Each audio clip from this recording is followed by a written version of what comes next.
بسم اللہ الرحمن الرحیم۔ ناظرین، فارن فنڈنگ کیس کا جو سماعت ہوئی ہے کل، اس میں کیس تو کلیئر ہو گیا، اور جیسا کہ تمام مبصرین کا کہنا تھا اور اکبر ایس احمد کا بھی یہی کہنا ہے کہ یہ اوپن اینڈ شٹ کیس ہے، یعنی اس میں کوئی ثابت کرنے کی، کوئی بحث مباحثہ کرنے کی، کوئی جرح کرنے کی کوئی چیز نہیں ہے، ساری چیز آن دی ریکارڈ آ گئی ہے اور اس پر کچھ بات کریں گے۔ اور دوسرا ایک اور اہم ڈیولپمنٹ جو ہوئی ہے، پیر پگاڑوں نے، پیر صبغت اللہ شاہ راشدی نے قومی حکومت کے پلاننگ کی تصدیق کر دی ہے اور زیادہ واضح الفاظ میں گیم کا وہ پوائنٹ بھی بتا دیا ہے جس کی طرف میں نے کل اشارہ کیا تھا کہ یہ 1.5 سال کی مدت کو لمبا کرنے کی کوشش کی جائے گی، اور پیر پگاڑوں نے وہی بات کر دی۔ اور پیر پگاڑوں کے ارشادات کچھ اس طرح کے ہیں جس سے مطلب یہ نکلتا ہے کہ جو قومی مفاد ہے وہ اب کسی بھی وقت حرکت میں آ سکتا ہے، اور اس بات کو آپ عمران خان کے بیان سے ملا کر دیکھیے تو کھیل سمجھ میں آ جائے گا کہ دو طرفہ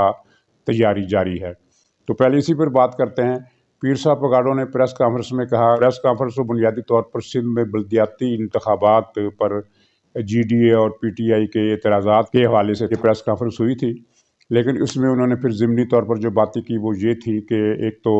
یہ ہے کہ اگلے 3 مہینے کے دوران کسی بھی وقت کچھ بھی ہو سکتا ہے، آر بھی ہو سکتا ہے اور پار بھی ہو سکتا ہے، اور یہ کہ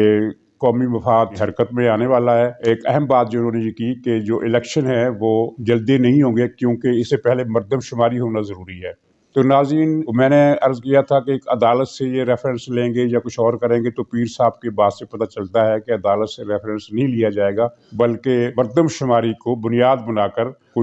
یا تو کوئی آرڈیننس جاری کیا جائے گا اس عارضی قومی اسمبلی سے، قومی حکومت کے ذریعے سے، یا پھر عدالت سے بھی رجوع کرنے کا امکان موجود ہے۔ دونوں صورتوں میں بہرحال پیر پگاڑوں نے بلی تھیلے سے نکال دی، مردم شماری کو ایشو بنا کر الیکشن لیٹ کیے جائیں گے، اور وہی گیم کے معاملہ لمبا چلے گا کیونکہ اسٹیبلشمنٹ نہیں چاہتی کہ پاکستان میں ووٹ کی حکمرانی ہو۔ ووٹ سے وہ ڈرتی ہے، اور آج سے نہیں ڈرتی ہے، 1958 سے ڈرتی چلی آ رہی ہے۔ سب سے پہلے ایوب خان نے یہ ڈکلیئر کیا کہ پاکستانی عوام اس قابل نہیں ہے کہ انہیں ووٹ کا حق دیا جائے، پھر یحییٰ خان نے بھی ووٹ کے فیصلے کو نہیں مانا اور پاکستان کے 2 ٹکڑے کر دیے، پھر ضیاء الحق صاحب آئے، انہوں نے جعلی قسم کا ایک ریفرینڈم کرایا عوام کو ووٹ کا حق دینے کے لیے، وہ بھی تیار نہیں تھے۔ پرویز مشرف نے بھی جعلی دھاندلی والے انتخابات کرایا اور مصنوعی سی جماعت بنا کر اس کے ذریعے حکومت کی اور عوام کو ووٹ کا حق نہیں دیا۔ تو اب یہ جو 5واں مارشل لا ہے جو عمران خان کی صورت میں لگا ہوا ہے، یہ بھی عوام کو ووٹ کا حق دینے کے لیے تیار نہیں ہے۔ تو سیاسی پارٹیوں کا رستہ روکنے کے لیے یہ گیمز کر رہے ہیں، مثلا انہوں نے پیپلز پارٹی کے ساتھ بھی گیم کی۔ اچھا، اس میں اب کچھ لوگوں کا یہ کہنا ہے کہ پیپلز پارٹی کے ساتھ گیم بھی ایک ان کا ڈسیپشن والا معاملہ تھا، پیپلز پارٹی کو دھوکہ دیا جا رہا تھا، اور یہ بات قرینِ قیاس بھی ہے، لیکن اس میں اس پہلو کو نظر انداز نہیں کیا جا سکتا کہ زیادہ خطرہ، زیادہ اندیشہ انہیں مسلم لیگ نون کی طرف سے ہے۔ اس لیے مسلم لیگ نون کو روکنے کے لیے وہ کسی بھی جماعت کے ساتھ کچھ بھی طے کر سکتے ہیں، لیکن جیسا کہ یہ سب کو نظر آ رہا ہے کہ پیپلز پارٹی کو حکومت میں لانے کے لیے جو بیس چاہیے، یعنی کم سے کم 50-60 سیٹیں وہ اگر جیت لیتی ہے تو چلیے 40-50 دھاندلی سے اس کو دلوا دی جائیں گی، لیکن پیپلز پارٹی کو بیس بھی نہیں مل رہی، یعنی وہ پنجاب میں سیٹیں نہیں جیت رہی۔ چنانچہ اس تناظر میں دیکھا جائے تو یہ پیر پگاڑوں کا بیان ہے، یہ اہم ہے۔ اس کا مطلب یہ ہے کہ اس سوچ پر آ گئے ہیں کہ اسی قومی اسمبلی کو حکومت میں رکھا جائے، عمران خان کو مائنس کر کے کوئی اور ڈمی لے آیا جائے، اور وہ ڈمی جو ہے وہ 4-5 سال تک حکومت کرے، کیونکہ پھر مردم شماری کا جو معاملہ ہے وہ فیصلہ تو اسی حکومت نے کرنا ہے کہ کب ہونی ہے مردم شماری، ڈیلے کرتے جائیں گے، اور ڈیلے کرنے میں ظاہر ہے کوئی ان کو روک نہیں ہے۔ عدالتوں کی پرواہ پاکستان میں یہ لوگ تو کرتے نہیں ہیں، آپ کے سامنے ہے، بلدیاتی ادارے عمران خان نے آتے ہی توڑ دیے تھے۔ تو بلدیاتی ادارے توڑنے یا معطل کرنے کے بعد ان کو بلدیاتی انتخابات کرانے چاہیے تھے، جو اس حکومت نے نہیں کروائے، اور کسی عدالت نے ان کے خلاف کوئی کارروائی نہیں کی۔ تو مردم شماری کا معاملہ بھی ملتوی ہوتا چلا جائے گا، 4 سال، 3 سال، 2 سال، یعنی ریورس گیئر لگاتے جائیں گے، اور یہ اس پارلیمنٹ کو اگلے 5 سال بھی یہ دینے کی اسکیم لگ رہی ہے۔ اور پیر پگاڑوں نے صاف لفظوں میں اشارہ دے دیا کہ قومی حکومت بن سکتی ہے اور ہم بھی اس میں شریک ہو سکتے ہیں۔ تو ظاہر ہے قومی حکومت میں یہی پارٹی ہوگی، میرا خیال ہے، بلکہ مجھے یقین ہے کہ مسلم لیگ نون تو قطعاً شامل نہیں ہوگی، اور پیپلز پارٹی بھی اس قومی حکومت میں مشکل ہے کہ وہ شامل ہو، کیونکہ اس سے اس کی اپنی ساکھ خراب ہوگی۔ مطلب یہ ہے کہ قومی سیاسی جماعتوں کو باہر رکھ کے پھر ایک جعلی سیٹ اپ میں چہرہ تبدیل کر کے نیا جعلی سیٹ اپ لا کر 5 سال تک ڈنکے بجائے جائیں گے حکمرانی کے، IMF سے مزید قرضے لیے جائیں گے، پاکستان کو مزید مقروض کیا جائے گا، یہاں قحط کی صورتحال پیدا کی جائے گی۔ اور قحط کی صورتحال پیدا کرنا ایک بہت اہم اسٹریٹجی ہے، کیونکہ جب قحط ہوتا ہے تو عوام پھر جلسے جلوسوں کے لیے نہیں نکلتے، ان کو تو اپنی روٹی کی پڑ جاتی ہے، وہ خودکشی کی طرف سوچتے ہیں، جلسے جلوسوں کو نہیں سوچتے۔ یہ ان کی اسیسمنٹ ہے، لیکن اس کے برعکس بھی ہو سکتا ہے، یعنی جب فاقے بڑھ جائیں تو لوگ فسادات پر نکل آئیں، انارکی پھیل جائے، خیر اس سے انہیں کیا فرق پڑتا ہے۔ لیکن ناظرین، میں اپنی اس کنوکشن پر قائم ہوں کہ یہ جو ان کا خواب ہے کہ یہ 5 سال تک حکومت کریں گے، ایسا ہوگا نہیں، کیونکہ حالات جو ہیں ان کی ڈور ان کے ہاتھ سے نکل رہی ہے، اور جب یہ چہرہ تبدیل کریں گے تو انہیں الیکشن کرانے پڑیں گے۔ اچھا، اب اس میں عمران خان کا بیان ملا کر دیکھیے۔ عمران خان نے اپنی پارٹی کے لوگوں کو تسلی دی ہے اور کہا ہے کہ مارچ میں سکون ہو جائے گا۔ سکون سے کیا مراد ہے؟ اس وقت کون سی یہاں پاکستان میں تحریکیں چل رہی ہیں، ایجیٹیشن ہو رہے ہیں، مظاہرے ہو رہے ہیں، جلسے جلوس، سڑکوں پر لوگ نکلے ہوئے ہیں، ہڑتالیں ہو رہی ہیں، شٹر ڈاؤن ہو رہے ہیں، ہنگامے ہو رہے ہیں، کچھ بھی نہیں ہو رہا پاکستان میں۔ سیاسی طور پر جس چیز کو ابتری کا نام دیا جاتا ہے، یہ عدم استحکام کی فضا ہے، وہ پاکستان میں اس وقت موجود نہیں ہے۔ یعنی کوئی ایسی فضا نہیں ہے جس کو ہم یہ کہہ سکیں کہ یہاں اضطراب سڑکوں پر نظر آ رہا ہے، ہنگامے ہو رہے ہیں، حکومت کے لیے انتظامات چلانا مشکل ہو گیا، حکومت جو ہے مشکلات میں گھری ہوئی ہے، ایسی کوئی صورتحال نہیں ہے۔ تو پھر عمران خان نے یہ بات کیوں کی کہ مارچ میں سکون ہو جائے گا؟ مطلب وہی ہے کہ یہ مارچ میں اس نے کھل کر اشارہ دے دیا ہے، جس طرح انہوں نے پیر پگوڑوں کے ذریعے یہ اشارہ دے دیا ہے کہ ہم قومی حکومت بنائیں گے اور غیر معینہ مدت کے لیے یہ اسمبلی چلے گی، اسی طرح عمران خان نے بھی ایک واضح اشارہ ان کو دے دیا ہے کہ میں مارچ میں تبدیلی کر دوں گا، اور تبدیلی کے بعد جو میرا اپنا بندہ آئے گا اس کے بعد پھر ستہ خیرہ ہو جائیں گی۔ تو ناظرین، ہونا یہ ہے کہ نہ ان کی خواہش پوری ہو سکتی ہے، نہ ان کی خواہش پوری ہو سکتی ہے۔ جو درمیانی رستہ نکلے گا وہ یا تو حالات کو بہتری کی طرف لے کر جائے گا، یا پھر وہ ایسی تباہ کن فضا کو جنم دے گا جس میں کسی کے ہاتھ میں کچھ بھی نہیں رہے گا۔ پاکستان کو اگر بچانا ہے تو پھر درمیانی راستہ تلاش کرنا پڑے گا، جس کی طرف ابھی کوئی توجہ نہیں ہے۔ ان کی توجہ ہے کہ یہ چہرہ ہٹا دوں، اور یہ چاہتا ہے کہ میں اس چہرے کو ہٹا دوں۔ اس کا خیال ہے کہ اس طرح کرنے سے سکون آ جائے گا، اس کا خیال ہے کہ اس طرح کرنے سے سکون آ جائے گا۔ ناظرین، دوسری طرف یہ جو فارن فنڈنگ کیس کی جو سماعت ہوئی ہے، یہ بہت اہم ہے۔ اگرچہ کچھ لوگوں کو اس سے مایوسی ہوئی، کیونکہ اگلی تاریخ انہوں نے 2 ہفتے بعد کی دی ہے۔ اگر یہ تاریخی اسی طرح دیں گے تو اگر فرض کیجئے یہ 7-8 سماعتوں میں کیس کو مکمل ہو جانا ٹیکنیکلی، تو اس میں پھر 3-4 مہینے 5 مہینے بھی لگ سکتے ہیں۔ لیکن اگر جو کچھ سامنے باہر آیا تو اس کے بعد تو کیس میں ایسی کوئی بات رہی نہیں جسے آگے چلایا جا سکے۔ اس اسکروٹنی کمیٹی کی رپورٹ میں کئی چیزیں نہیں ہیں جو ابھی کسی اور حوالوں سے آ سکتی ہیں، لیکن اسکروٹنی کمیٹی نے جو کچھ بتایا ہے اس کے مطابق یہ ہے کہ انہوں نے عمران خان نے جو بیان حلفی دیا تھا، جس اپنے دستخط کے ساتھ الیکشن کمیشن کو جو پارٹی کے اثاثوں کے بارے میں بتایا تھا، اس میں 53 بینک اکاؤنٹس کا ذکر نہیں تھا، اور رسیدیں بھی غلط پیش کی گئی، جعلی رسیدیں پیش کی گئی جو بینک سٹیٹمنٹ سے بالکل مختلف ہیں۔ ناظرین، تنہا یہ 2 باتیں پی ٹی آئی کو نااہل کرنے اور پی ٹی آئی کے خلاف کارروائی کرنے اور عمران خان کی نااہلی کے لیے کافی ہے۔ 53 بینک اکاؤنٹ، 1 2 3 کا چکر ہوتا تو اسے ہیومن ایرر کہا جا سکتا تھا، جس طرح نواز شریف نے اپنے کاغذات میں بیٹے سے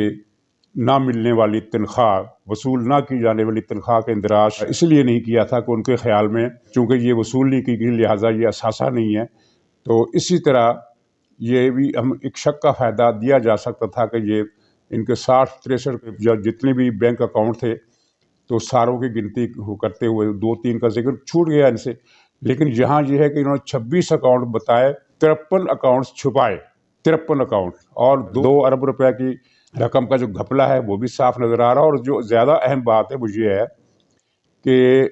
اسکروٹنی کمیٹی کو ایکسیس نہیں دی گئی عمران خان کی طرف سے، پارٹی کی طرف سے، غیر ملکی کھاتوں کی طرف، جن کی تعداد 6 ہے۔ ان میں آسٹریلیا اور نیوزی لینڈ بھی شامل ہے، اور 4 دوسرے ملکوں کے اکاؤنٹ شامل ہیں، اور ان میں وہ زیادہ خطرناک باتیں چھپی ہوئی ہیں جن کا تعلق ملکی سلامتی سے ہے، کیونکہ انڈیا اور اسرائیل سے جو فنڈنگ تحریک انصاف کو یہ عمران خان کو ہوتی رہی، ان فنڈ کا سراغ ان کھاتوں سے ملے گا جن تک ایکسیس تحریک انصاف نے نہیں دی، اور الیکشن کمیشن اس بارے میں کچھ نہیں کر سکا۔ لیکن یہ ہو سکتا ہے۔ اور ایک سینئر صحافی کہہ رہے تھے کہ یہ فیصلہ تو آج ہی آ جانا چاہیے تھا، کیونکہ معاملہ تو کلیئر ہو گیا، جرم کا ثبوت بھی مل گیا، اعلیٰ جرم ہے وہ بھی مل گیا، ہر چیز سامنے آ گئی، کچھ اس میں شبے کی گنجائش ہی نہیں رہی۔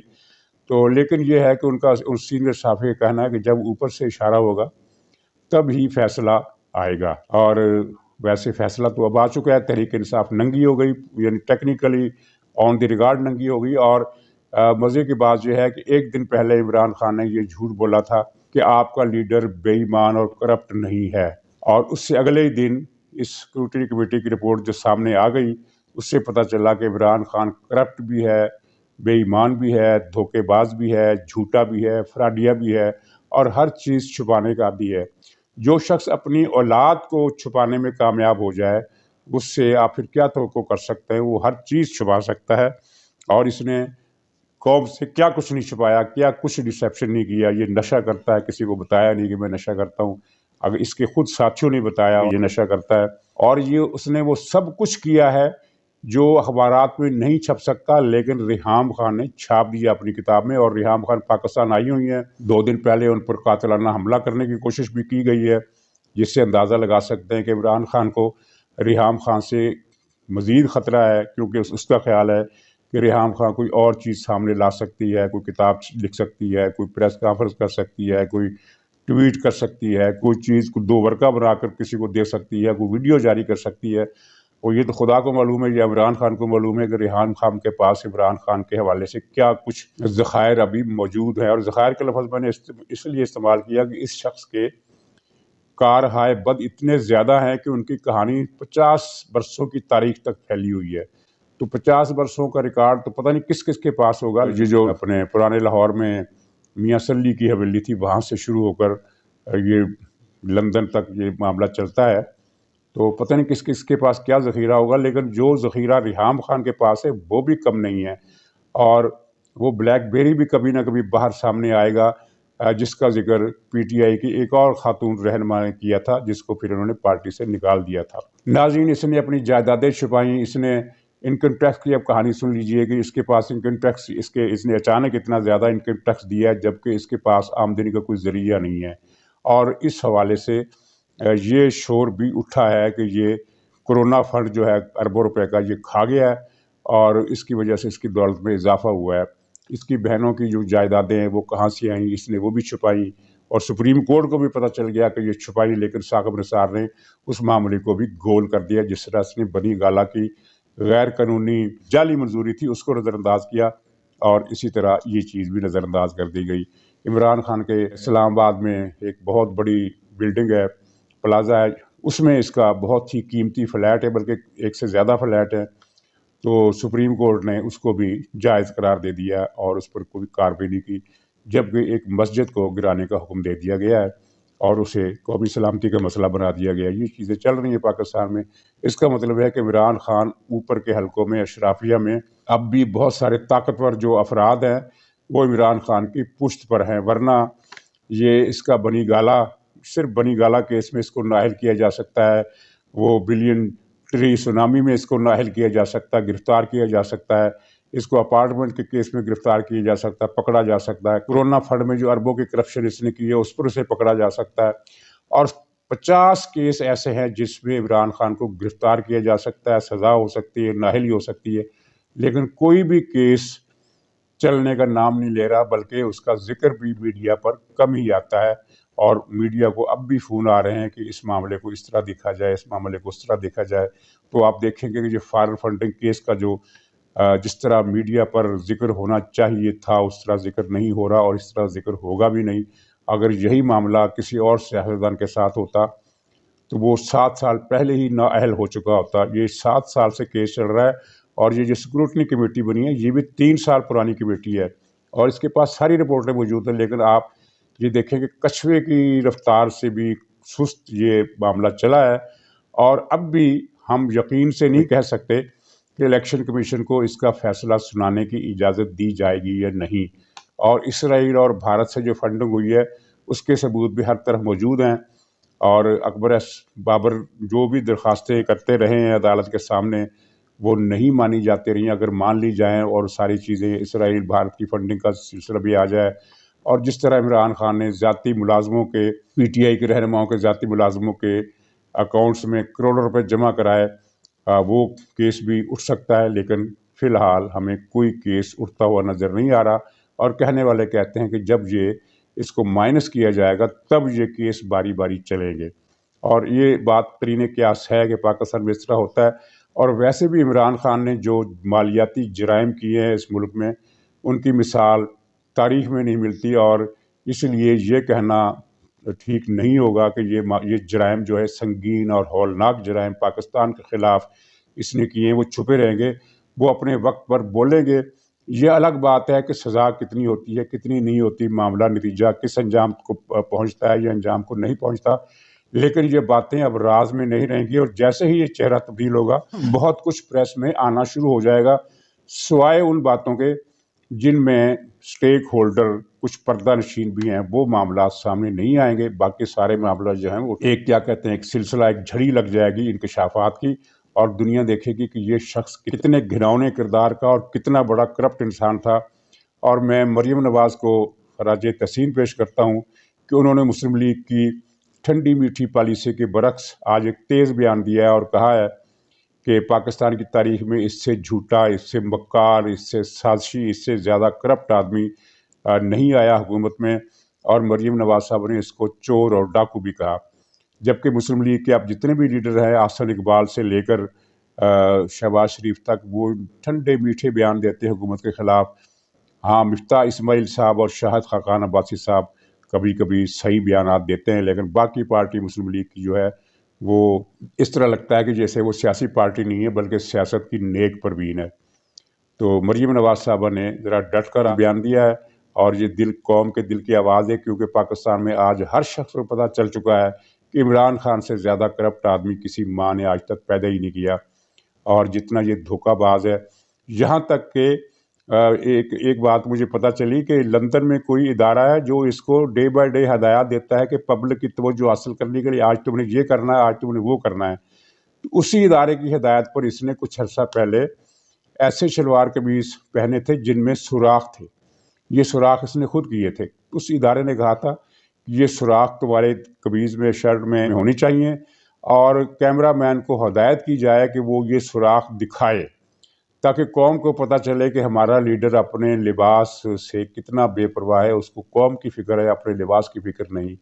اور یہ جو ریاست مدینہ اور اسلام اور حضرت عمر فاروق کی مثالیں اور فلاں، یہ ساری وہ ہدایات وہ لندن کا ادارہ لکھ کر دیتا ہے کہ آج تم نے یہ تقریر کرنی ہے، آج تم، اس کو پتہ ہی نہیں ہے کسی بات کا، جو سوائے اس کو رٹا دیا جاتا ہے۔ اور یہ مکار آدمی جو ہے پھر وہ لوگوں کو یہ بتاتا ہے کہ کس طرح ہم نے